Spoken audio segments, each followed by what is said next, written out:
Today I'll be sharing a very easy, delicious recipe with you. This is dahi ghee chicken made in the air fryer.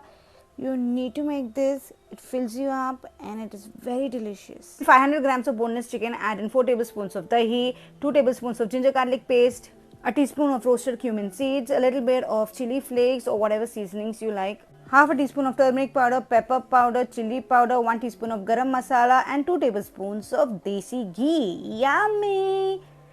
Nicely mix it. Oops, I forgot a teaspoon of coriander powder too. And mix it super well and marinate overnight or at least for 2 to 3 hours. And then start cooking it in the air fryer till it's nice and crispy as you like.